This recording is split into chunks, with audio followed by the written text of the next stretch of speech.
Hey guys, so Emax just released this Nanohawk X here. This is a 1S toothpick, very close to basically what Kebab FPV developed. So let's take a closer look at this little quad here and see if it's any good and how it performs. So first, let's check what's in the box. Obviously, we have the quad here with a set of props. There's some spare props in here and a battery, a 451S, and a little USB charger. This is always very nice for beginners. If you're just getting into FPV, starting with 1S is pretty cool because you can use a cheap USB charger here that is included and these very cheap 1S batteries. There's some spare props, spare hardware that is also quite cool in case something breaks. You have a lot of stuff here and a little tiny little screwdriver.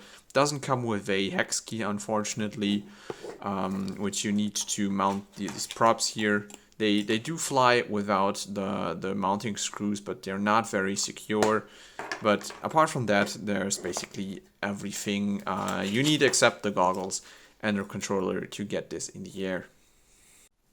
So the setup here is actually quite simple. It's a single piece bottom plate, seems to be 2 millimeters, so this is actually pretty robust. I crashed this thing quite hard and no issues at all, so this thing can really take a few very hard crashes, no issues. The motors are 1202.5 11,000 kV, so this is really more or less the Kebab FPV 1S specification. I think not the latest one. He updated to 13 millimeter motors, if I'm not wrong. But yeah, I mean, this is sort of a proven configuration for 1S with these. I would say these are probably the Gemfan 3018 props, but these are branded Emax. But these 3018 props on 11,000 kV motors, this is really a proven and well working 1S setup here. The electronics, so the all-in-one board and the VTX and the camera, these are all the same ones as in the regular Nanohawk. They did specifically say that they solved the jello issues with the camera that the Nanohawk has, and I mean, it's true, it doesn't have any issues with jello anymore. So it's a 25mm VTX. Regarding the electronics, this is all well and good, I would say, except the SPI receiver. So it's got a FreeSky D8 SPI receiver, and these are just these integrated receivers that are on the board. You can see the antenna here, this little red thing here.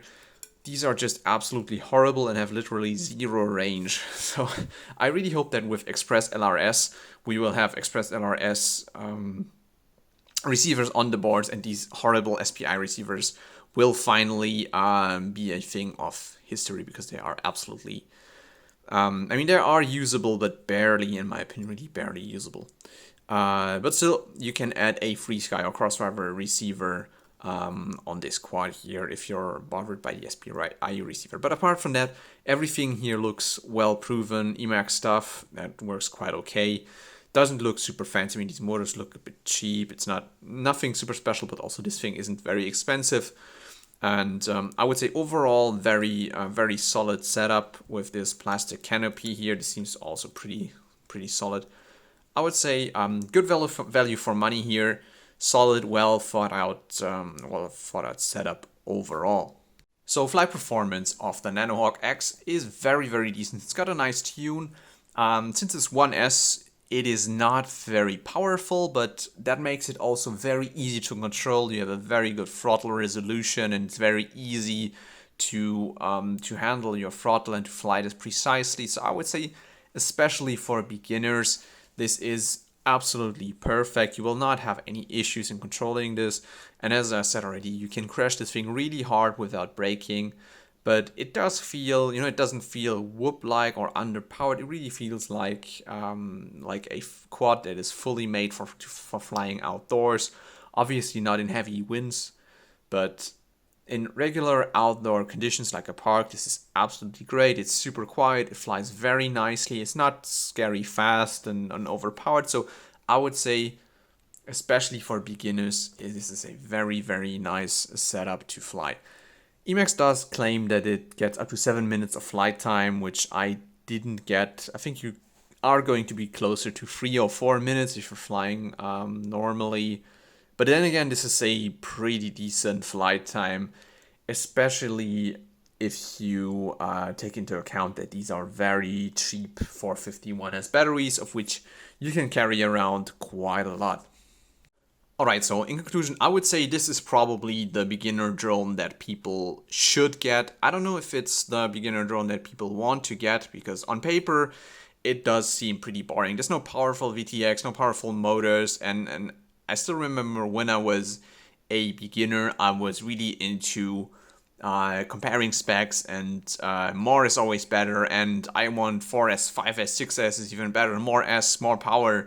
But you know, after flying FPV for a while, you learn that power isn't everything, and having something light, easy to control, nimble, and not dangerous, not loud, is very, very cool. And I would recommend that everyone that is starting in this hobby starts with something small and then works their way up maybe to a 5-inch. You can still start with a 5-inch, that's not a problem, but this will just be a way less frustrating experience here, because this will not break as easily. You can crash this, it's easy to control.